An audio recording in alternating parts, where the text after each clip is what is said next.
Hi everyone, this is Nora Alua. I am a social justice psychotherapist and educator. I'm here today because I want to connect with you in this extremely stressful, nerve-wracking, uncertain time. For those of us that live with the experience of oppression, that perhaps struggle with mental illness like PTSD,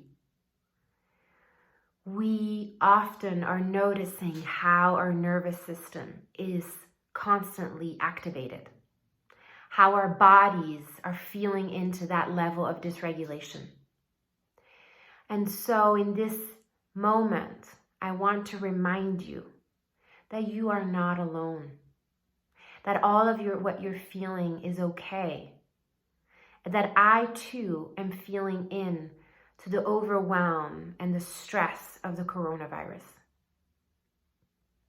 So if you're listening right now, you might feel scared, you might feel angry, you might feel overwhelmed, you might feel resistant, you might feel numb, you might feel checked out, or even you might feel relieved, happy about having just a little more space, a little more time. So wherever you are in this spectrum of emotions, I want you to know that all of that is okay. If you bounce back and forth, if you feel one thing one moment and the next moment you feel another, all of that is valid and makes sense because the global nervous system, our Earth, is on alert.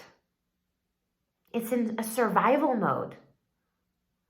We are in a historical time where we are constantly feeling into this experience of danger, threat, of losing a loved one, of getting sick, of losing a job. Constant changes as we scroll down and learn news every day. We see something else happening. This level of uncertainty is dysregulating for our nervous system. And so in these moments, what tends to happen is that we start having so much resistance to any type of change. And all of that resistance has so many different types of shapes and forms. One time it could be like, I'm fine, this coronavirus does not exist. Or deciding, yeah, I'm still gonna go to this event, or I'm still gonna go travel when that's not possible. And so in this moment, we actually have an opportunity. We want to call on our ancestors that, yes, have gone through pandemics, war, colonization, whatnot, so many different things. And what they have done is that they've developed resilience. And their resilience is in our body, is in our DNA. So it is so important that we remember this. We remember the ways they develop strategies, and this is an opportunity for us to further develop resilience. So you want to remind yourself of two things.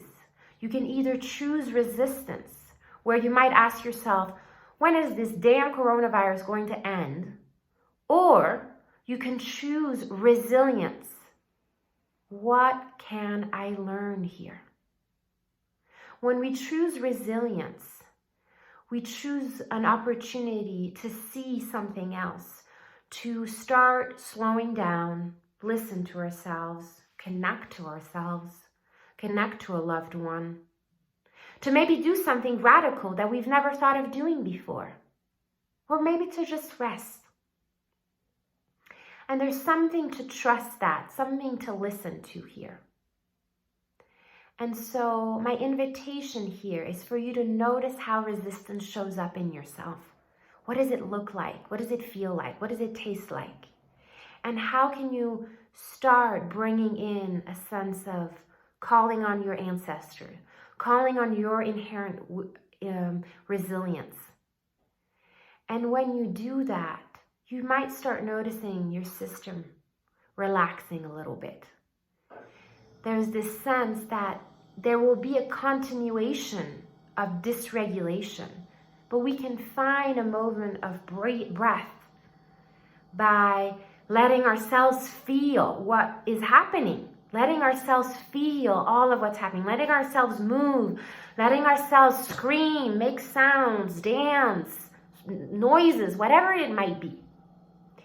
And so I invite you to see the ways you can transform resistance into resilience.